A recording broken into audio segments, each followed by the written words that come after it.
Hey founders, leaders, and innovators of Bangladesh. Look, you've got the vision, you've got the hustle. But what if I told you the biggest threat to your startup isn't your competition? It's not the market. It's something happening inside your own office right now. Today we are going to tackle the one thing most founders put off until it's way too late, your people strategy. Just let that sink in for a second. In the buzzing startup scene in Dhaka and all across the country, we're all obsessed with having the next big idea. But here's the tough reality. A brilliant idea with a broken team is, well, it's a failed idea. It's the arguments between co-founders, that one toxic hire that ruins the culture, the confusion over who does what. That's where the dream falls apart. And that's exactly what we're going to get into. So let's dive into the people problem.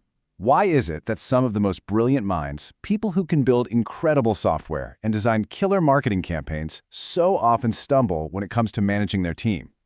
You know, it really boils down to a huge blind spot that pops up in the chaos of just trying to get a business off the ground. Every founder needs to ask themselves this question and be brutally honest.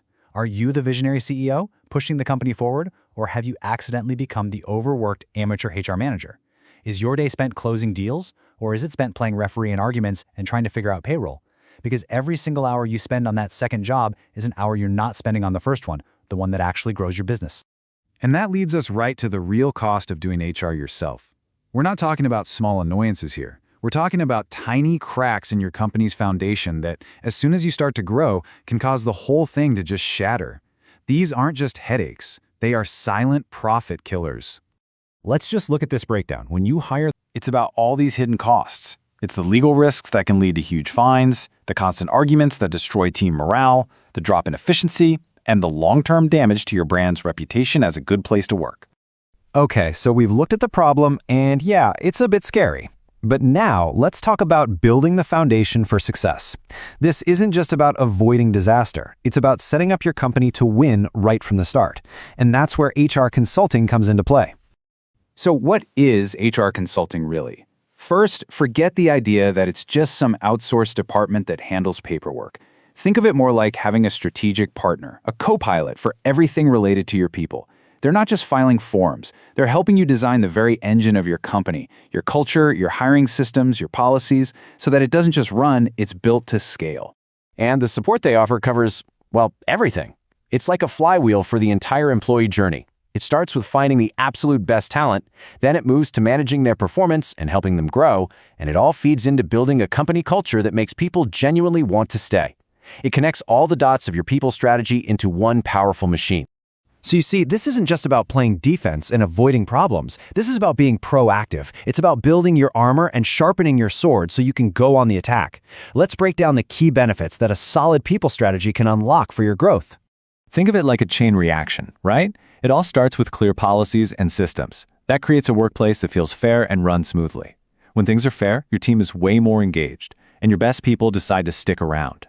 And with an engaged team and all your legal risks covered, you suddenly become a magnet for even more top talent. And the best part, it all works together to push your main business goals forward. Now, I know what you're probably thinking. This sounds great, but can my startup actually afford it? And the answer is yes. The best part is the flexibility. Whether you just need a couple hours of advice on one specific problem, or you want ongoing support every month, or you need help with a big project like creating your first employee handbook, there are options designed to fit a startup's budget no matter what stage you're at. And when you put it side by side with hiring a full-time HR person, the benefits for a young company are crystal clear. With a consultant, you get flexible costs, you tap into expertise from tons of different industries, and you can scale your support up or down whenever you need to. For most startups in Bangladesh, this is just a much smarter, more agile way to handle your people operation. This all leads to what is probably the single most important mindset shift you need to make as a founder. If you look at professional HR support and see it as just another cost, you're looking at it all wrong. You have to see it for what it truly is, a direct investment in the engine that powers your company's growth. This quote just says it all. You are investing in preventing costly mistakes. You're investing in making your team more efficient. You're investing in building a culture that attracts and keeps the absolute best people. This isn't an operational expense. It's a strategic investment in the long-term survival and success of your business. And hey, don't just take my word for it. Look at the global market for this stuff. It's huge, and it's growing fast. Why should you care about that? Because it proves this isn't some experimental new idea. It's a proven playbook for smart growth that the most successful companies all over the world are using. The only question is, why wouldn't you use that same winning strategy right here in Bangladesh? So I'll just leave you with this one final question to think about. Take a hard look at your own startup. Your idea might be amazing, but what is the foundation it's built on? Your people, your culture? Is it made of solid brick or is it made of straw? The first strong wind of growth is going to show you the answer.